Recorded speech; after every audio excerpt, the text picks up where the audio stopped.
નમસ્કાર દોસ્તો, અમારી the daily point news channel પર આપનું હાર્દિક સ્વાગત છે। દેશ, દુનિયા, ગુજરાત અને ખેડૂતને લગતા સૌથી મહત્વના સમાચાર જાણીએ તે પહેલા ચેનલમાં નવા છો તો ચેનલને સબસ્ક્રાઇબ કરવાનું ભૂલશો નહીં। અમેરિકાના રાષ્ટ્રપતિ ડોનાલ્ડ ટ્રમ્પે નિવેદન આપ્યું કે તેઓ આવતા વર્ષ ભારતની મુલાકાત લેશે અને તેમણે વડાપ્રધાન મોદીને મહાન માણસ અને મિત્ર કહ્યું। ભારતીય શેર બજારમાં નબળી શરૂઆત, સેનેક્સમાં 500 પોઈન્ટથી વધુ મોટો કડાકો જોવા મળ્યો, નિફ્ટી પણ ઘટ્યો। મોરબીના પીપળી ગામે સબસ્ટેશનમાં લાગેલી આગ પર 6 કલાકની જહેમત બાદ કાબુ મેળવવામાં આવ્યો। સદનસીબે કોઈ જાનહાનિ થઈ નહીં। રાજ્યના 30 વર્ષીય આઈપીએસ અધિકારી કચ્છ બોર્ડરની મુલાકાત લેશે। ડીજીપી વિકાસ સહાયક ખાવડા વિસ્તારમાં ગામોની મુલાકાત કરી। રાજસ્થાનના મુખ્યમંત્રી ભજનલાલ શર્મા નર્મદા એકતાનગરની મુલાકાતે છે અને તેઓ સ્ટેચ્યુ ઓફ યુનિટીની મુલાકાત લેશે। વિસાવદરમાં કોંગ્રેસની આક્રોશ યાત્રા પહોંચશે, જેમાં ખેડૂતો સંમેલનમાં ઉપસ્થિત રહેશે। વંદે માતરમની 150મી વર્ષગાંઠ નિમિત્તે સ્મારક ટપાલ ટિકિટ અને સિક્કો બહાર પાડવામાં આવ્યો। રસ્તાઓ અને હાઈવે પરથી રખડતા જાનવરોને સંપૂર્ણપણે હટાવવા માટે સુપ્રીમ કોર્ટનો કડક આદેશ।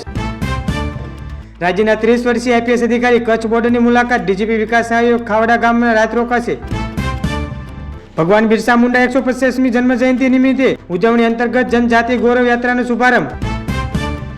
પંજાબના પૂર્વ ડીજીપી અને ભૂતપૂર્વ મંત્રી સામે સીબીઆઈએ દાખલ કર્યું એફઆઈઆર। દેશને એક સાથે 4 નવી વંદે માતરમ ટ્રેનની ભેટ મળશે, પીએમ મોદીએ શનિવારે લીલી ઝંડી આપશે।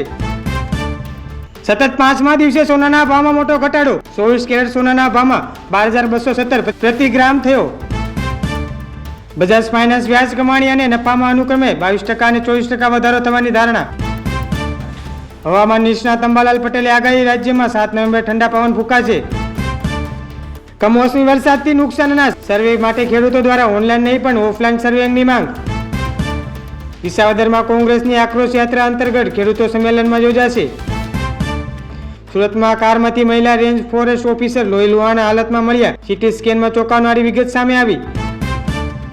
અમદાવાદના સિવિલ હોસ્પિટલમાં એક સપ્તાહમાં ડેન્ગ્યુના 13 કેસ પોઝિટિવ, 1327 કેસ ઓપીડીમાં નોંધાયા। રાજ્યભરમાં આજથી ફેસલેસ લર્નિંગ લાયસન્સ સેવાનો પ્રારંભ, ઘરે બેઠા ઓનલાઈન પરીક્ષા આપી શકાશે। હાલ માટે આટલું જ, મળીશું નવી અપડેટ સાથે। જો તમને વિડીયો પસંદ આવે છે તો ચેનલને સબસ્ક્રાઇબ કરવાનું ભૂલશો નહીં।